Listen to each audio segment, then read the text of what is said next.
Hi, everyone. Dr. Vicky here, speaking to you from the Seeds of Transformation Healing Center. It's time for Taroscopes again. We're going to be doing the Taroscopes for the month of November 2023. And this video will be for the sign of Capricorn. That's Capricorn Sun, Capricorn Moon, Capricorn Rising. And before we get to the tarot reading and the oracle pull, I'm going to do a little astrology. It's been a very intense October, and November is also an intense month. It's from a little bit of a different perspective, but it is going to be a challenging month, both astrologically and numerologically. We are in a 18-9 vibration in November. That's how do I get that vibration? I add the month vibration, which is an 11, which in its way is its own energy, right? Bringing things into balance. With the 11, the seeing the darkness and the light in equal measure, and having to make some judgments. Add that to the 7 universal year, and we get the 18-9 vibration, which in the tarot is the moon card, which can be a card of lunacy. So don't expect people to be particularly sane this month. So let's take a look at the astrology for you guys. Let me find what I'm looking for. Okay, here we go. And I'm just gonna go to your sign, which is come on, Capricorn. Capricorn, there you are. Okay, so let me do this so we can see it a little bit bigger. Slideshow. Okay, here we go. All right, let's get started. So we look at the planets as they are in November for you, and the sun starts the month, of course, in Scorpio. November is mostly a Scorpio month, and shifts into Sagittarius on the 22nd of November. So we have the sun moving through your 11th and your 12th house in November. Your 11th house is your house of friends, house of new goals, actually, associations, networks, things like that. So there'll be a lot of focus on that. We also have Mercury in that house, in Scorpio, Mars in Scorpio. So there's a lot of energy in that 11th house. If you're, say, in Congress, you're going to be busy. A lot of talking and a lot of fighting with that Mars there, but only if you're in Congress. We also have a new moon in that 11th house, and that's a new moon in Scorpio that's happening on the 13th, which is a Monday.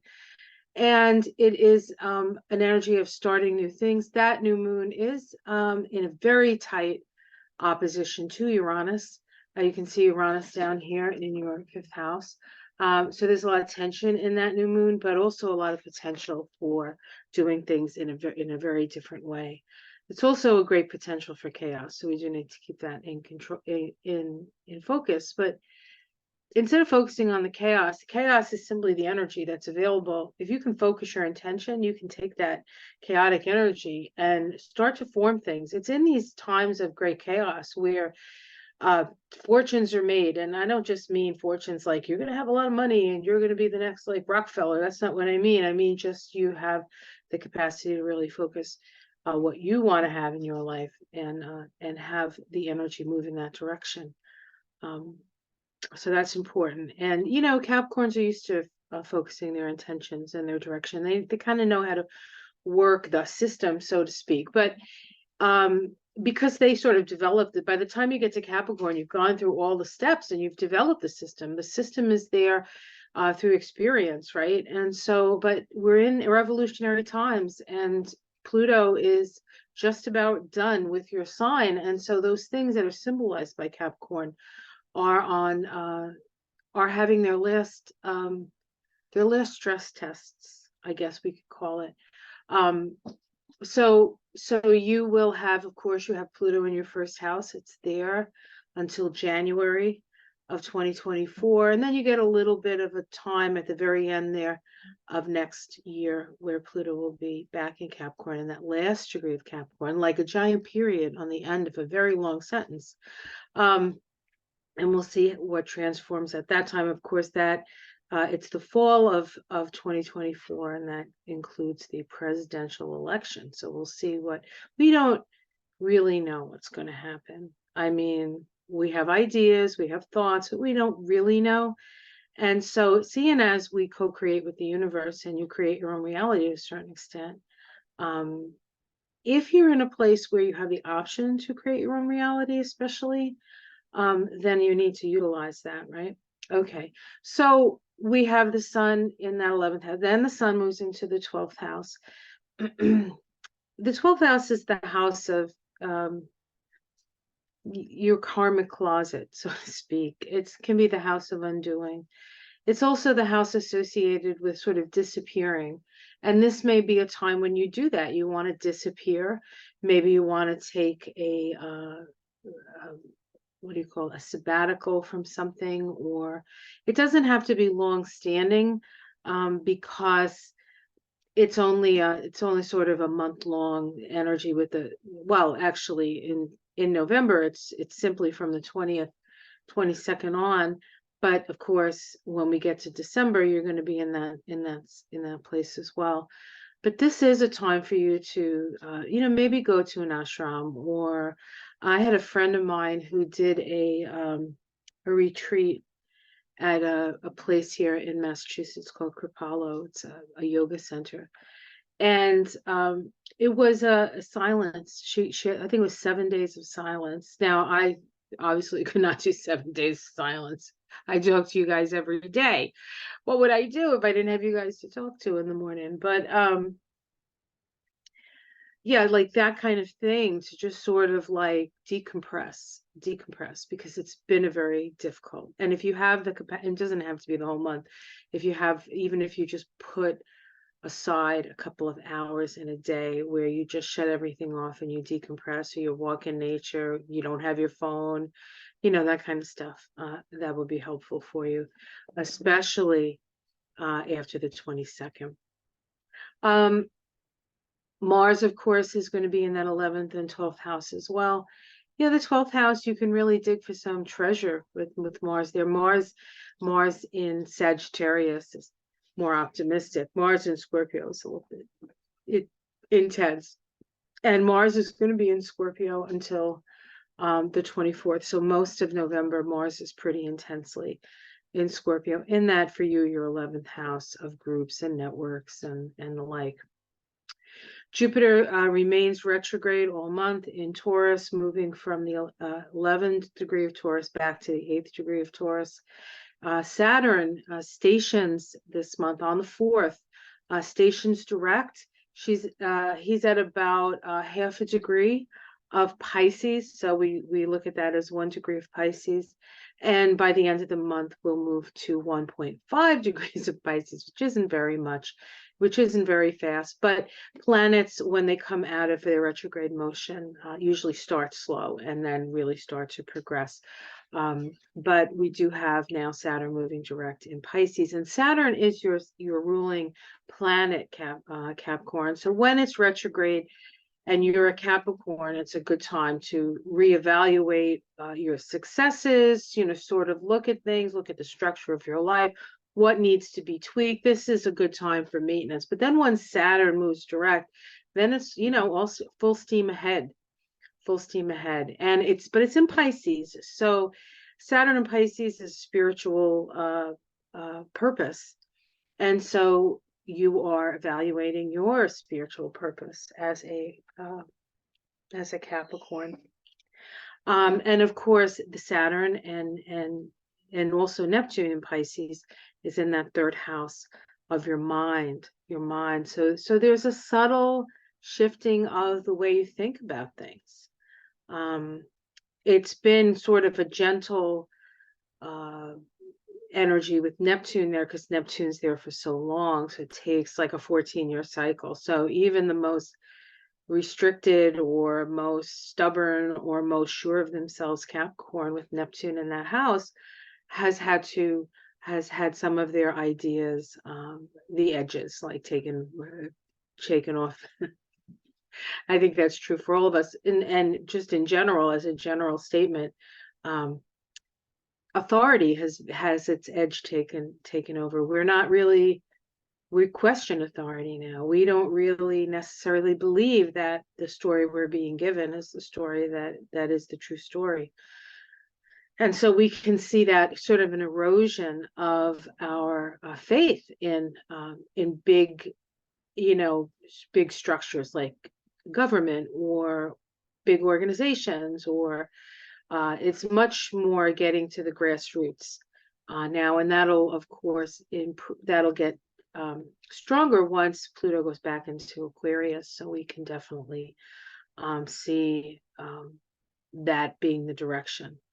And I think we need to pay attention to that, especially if you're in a position of, if you're in a position of authority or power, you have to understand that the energy that we're going to be moving through for the next 20 years is not hierarchical. So it's kind of matter who your friends are in a way, more than how many degrees you have at the end of your name, or who you've stepped on your head to get up the corporate ladder. And I'm not saying that's you, but just in general for Capricorn, that Capricorn energy of success. How do you measure success? All right, let's see, what else? Uranus is retrograde, along with Jupiter in that 5th house of creativity, self-expression, and like, it could be exciting times. The 5th house is love, but there's also like a little bit, maybe a few misunderstandings, but you guys will figure it out. Pluto is of course, in Capricorn, moves about a degree, a little bit more, about a degree this month forward, as it moves towards its reunion with the sign of Aquarius, but not until January. So you have a little time still with that. All right. So there's a lot of oppositions in the first week of the month. We have the Sun opposite Jupiter, Venus opposite Neptune, Mercury opposite Uranus, at the same time as we have Saturn stationing direct. So Saturn sort of like puts the spike in the ground, so to speak. And it's coming at a time when we have an awareness around issues of love and compassion, and an awakening of our mind, and a in a way, maybe overly optimistic view of things, or not, the opposite. So there's a lot of awareness coming with that on the first week. The second week, there's a couple of adjustments that need to happen, but there is this energy of flow with Venus trining Pluto and Mercury trining Neptune. So we have some nice trines. So we have the opposition, right, which is the awareness in the first week, and then we have the flow in the second week. But at the end of that second week, we have Mars opposite Uranus, and Mars can be war, and Uranus can be sudden and explosions and all kinds of things. But it's also an opposition, so it's about an awareness around perhaps those issues. Week 3, we have that new moon in Scorpio, which is in a very tight opposition to Uranus. So we're at this like point where it could go one way or the other. So be aware of that in week 3. We do have a yod to Jupiter. Jupiter is our philosophy of life, what we believe to be true. And the 2 planets creating that yod is Venus and Mercury. And so it's Venus and Mercury are personal planets. So like this is like a personal reevaluation of your belief systems in such a way that you need to make an adjustment in your belief systems in order to align with your new understanding of relationships, or your new understanding of life in general. On week 4, we have some sextiles of the Sun and Mars making a lovely sextile to Pluto, which is good because last month we sort of ended with the uh, Pluto Sun square Pluto. I'm sorry, Pluto and Mars, Pluto Mars square Sun and Pluto square. I believe that was it. But then we have the Sun. Sun moves into Sag, right? Squares square Saturn, your sign, right? Saturn, your thing. So Sun square Saturn last quarter, crisis in belief. This is a reorientation, a turning away of the old ways and moving into a new and more progressive future. We also have Mars move into Sag and does the same thing, square Saturn. Only this time it's about action. So we have awareness first and then we have action on things.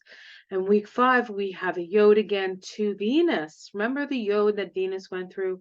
Venus in Leo. She started her retrograde station in a yod, then she had it came back again, and then in order before she could leave, she had to go through that yod again. Well, Venus is in a yod again, and this time it's with the same 2 transpersonal planets as it was.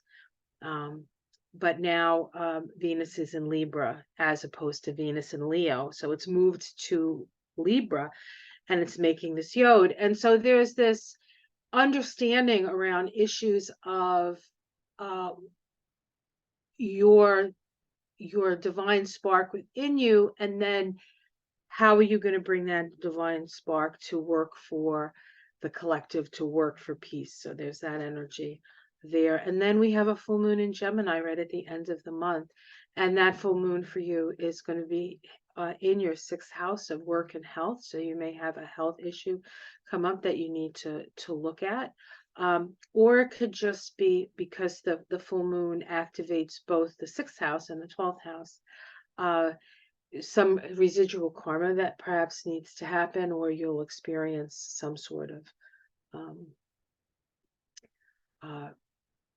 re-up of something that you just have to deal with. You just have to deal with. Capricorn, you've been going through such intense times because Pluto's been in your sign. And when Pluto goes into your sign, or Pluto goes into the sign opposite your sign or squaring your sign, it's not easy. So Pluto in Capricorn has been hard on Capricorns, maybe even harder on Cancers in a way, and also hard on Libra and the whole, and Aries, the whole square, right? The whole cardinal square.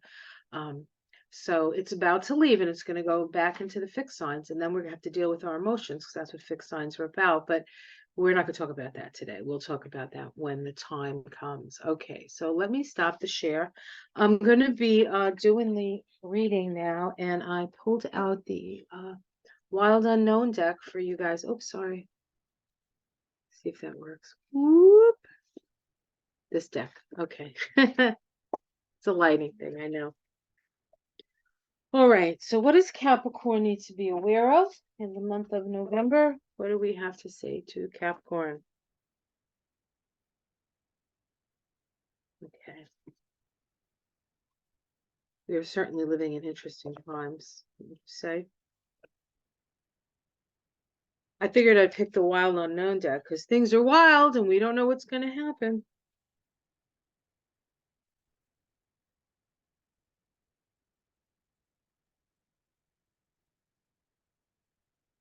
Capricorn is that sign that, talks about structure of things, and they're very responsible, and they're very managerial, and they're all that too. But you know what else Capricorn loves to do? Party like it's 1999. Like, just go for it. So there could be a party or two in your future. Certainly in December. That'll be a little bit more of a party time. End of December, January, when the sun goes in your sign and you can sort of be out there into the world. It's much more, well, at least at the end of the month, it's much more of an introspective time for you guys.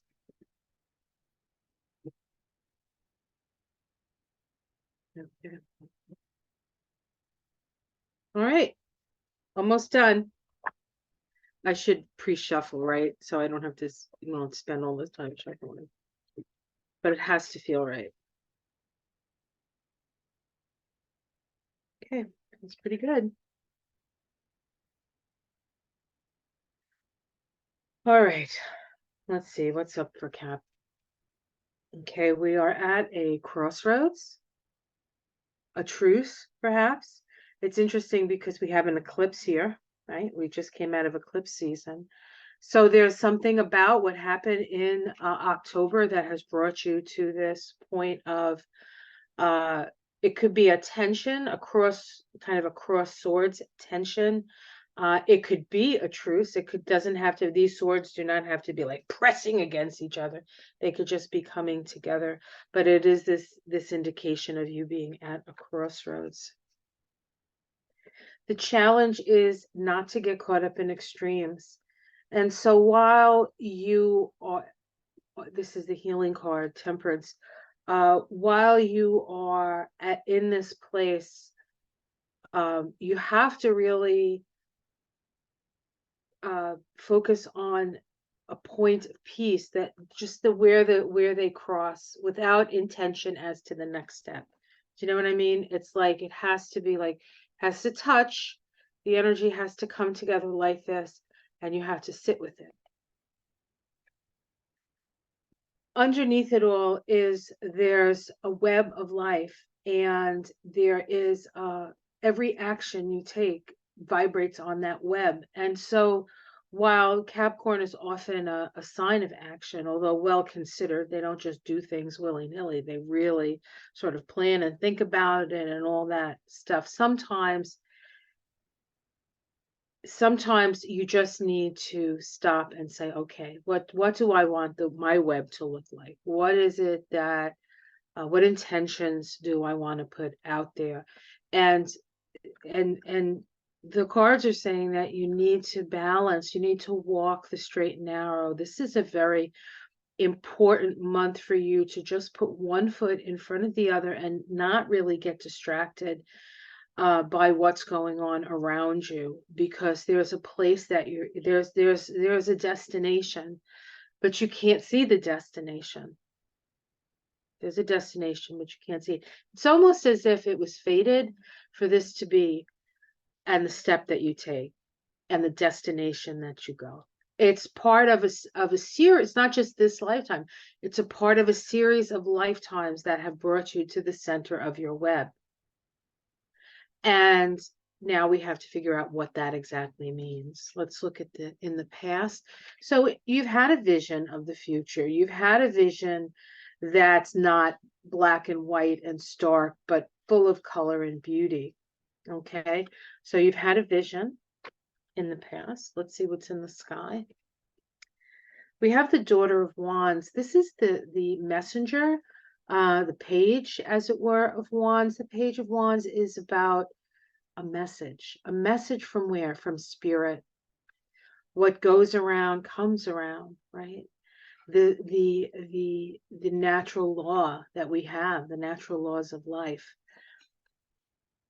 This is also, the infinity symbol, as I hold this on its side, is it's about staying in the center, but being aware of the right, and then coming back to center. And that infinity is a powerful symbol. My husband Michael uses it when he does the type of healing that he's sort of developed over the years, through being a Reiki master and doing the reconnection, and then having his inspiration, his sort of Uranian moment, and how that is developed. He had a seizure, and how that's developed from that, as he had to self-heal and also bring new healing vibrations in. But that's sort of the energy. It's the energy, and that infinity. I bring up the infinity because that is one of the symbols that he uses, and it really is how we stay centered as things sort of right. Okay. Immediate future. Yeah, the Ace of Cups, happiness. joy, love, compassion. This is not just love, but this is love that the cup is never empty. The Ace of Cups is because the love is the love the love in connection to spirit, right?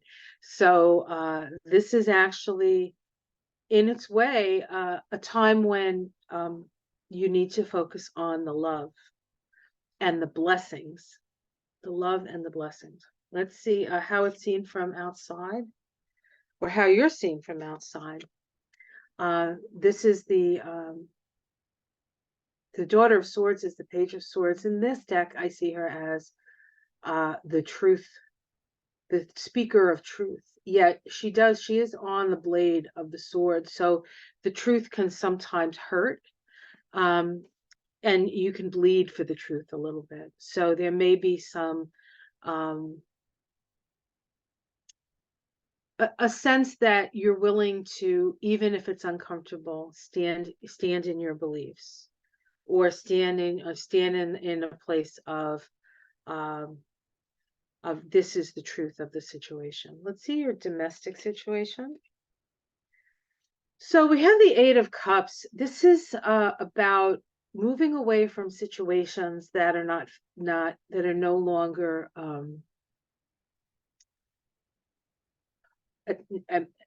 tenable. Tenable, is that the word I want?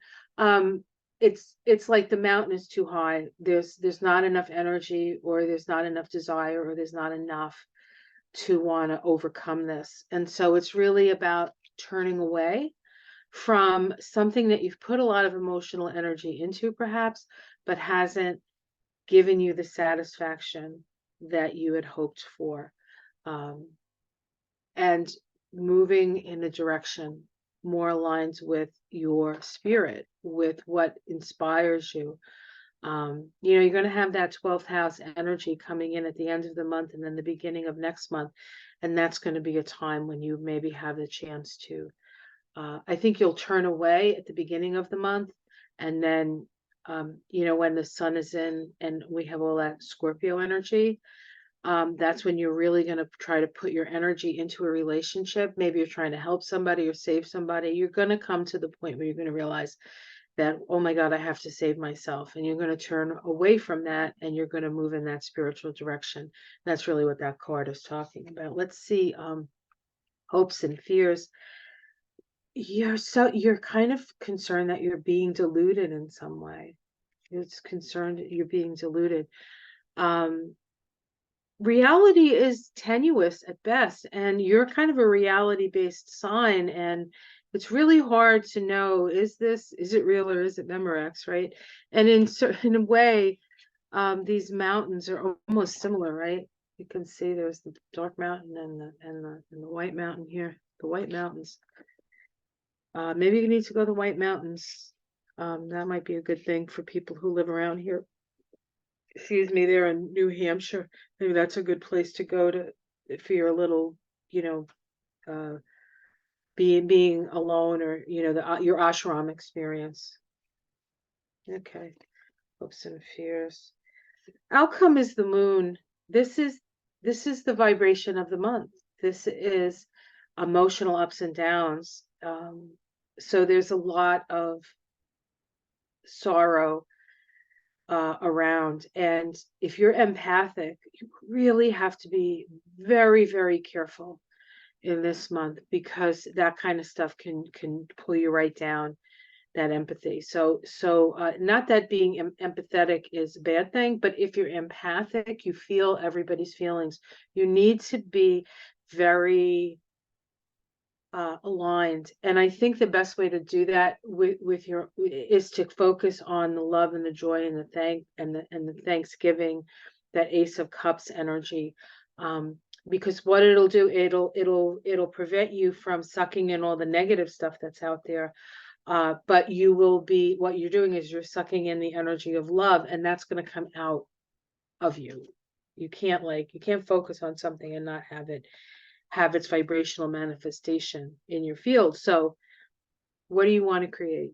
This is a very difficult time, and it's a little bit crazy. You really just need to stay in your place of your centeredness.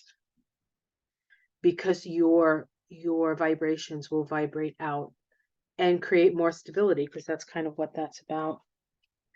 All right. Let's see if we have what we have underneath it. We have relationship, Two of Cups, the Four of Pentacles, and the High Priestess. So this is about relationships and money and things that have not yet been revealed. So there are going to be some things revealed around money and relationship. It doesn't look negative in that respect, so that's good. It's not like it's the Five of Cups and the Five of Pentacles. It's the Two of Cups and it's the Four of Pentacles. Two is a wonderful number for cups, right? And four is a great number for pentacles because it's stability.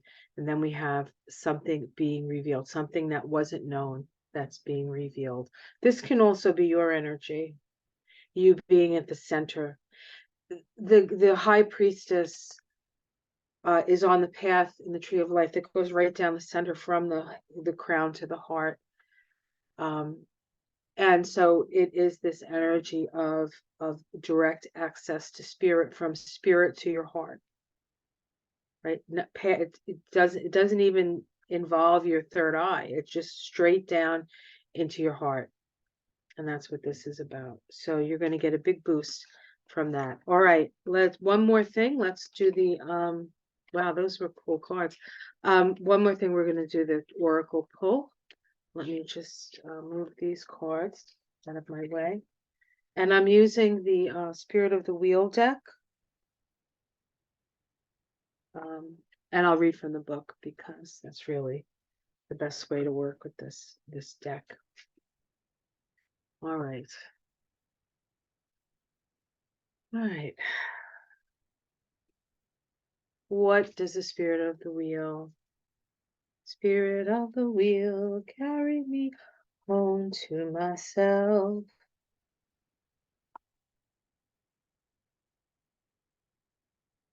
I don't actually know if that's the words to that song.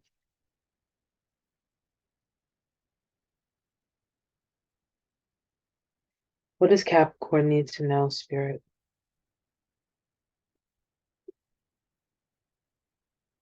From the original wisdom of the earth that I stand upon. South. Shaw Denise, Lessons, Growth, and Trust. 11. That balance, right? All right. I'll hold it up so you can see it. I just need to find it in the book. And then I need to take my glasses off because I can't read my glasses. Go figure. All right, here we go. You see that? Lessons, Growth, and Trust. You have reached a significant step in your own growth. Inner transformation occurs because you have outgrown the parts of yourself that are no longer serving your higher good. You are discovering the power of the self. The South represents the emotional maturity derived from life's lessons. The fire of the South heralds a time of much achievement. Facing your fears is never an easy task, but it is now within your power to control fear. Be gentle with yourself and feel good about where you are. Learn to love yourself and others unconditionally. Lessons can be painful at times, so we should not always take ourselves too seriously. That's like so good for Capricorn. When we lighten up on life and on ourselves, we can see things from a healthier perspective. Learn to trust the divine plan. In time, when you look back on your difficult experience, you will understand the importance of the lesson learned. And your prayer is, Spirit, powers of the South, teach me to love and grow through the gentle fires of compassion. Help me to learn to trust in Great Spirit's plan and to view life's lessons with the understanding that my mind, heart, and spirit are one. Brings tears to my eyes. All right, guys. I hope you find that helpful. It's going to be a challenging month, but Seems like they all are. We've made it this far. All right, guys, take care. If you would like to support my work, I do have a channel on Patreon for as little as $5 a month. You can help support me. I can get more stuff out. And the people on Patreon actually get to see this first. They get to see almost everything that I do first. And then I do have some extra things that I do with Patreon. And I do have some things planned, but it's a matter of time. And so the more support I can get in that way, the more time I'll have to do what I need to do with that. Like and subscribe. Of course, not everybody wants to be a patron, but even just a thumbs up or sharing this video is very, very helpful. Gets me further up the algorithm. Sorry, I'm just trying to not be fuzzy. Oh, looks like I'll just be fuzzy. Let's do this. Maybe that'll work. Okay. It's the lighting. Like and subscribe. I said that. Patreon, I said that. Have a reading with me. I'd like to get to know more of my viewers. You can do that. There's a link below. Go to my website. I have an hour, and I have 60-minute readings, 90-minute readings. If it's your first, I suggest the 90 if you can afford it. So there's not much of that. There's not much of a difference in price with the two readings. Yeah, I think that's it. All right. Well, take care, everyone. Don't forget to focus on the love. Focus on the love, one foot in front of the other. Success is actually here already. We just have yet to be aware of it. All right. Take care, everyone. Namaste.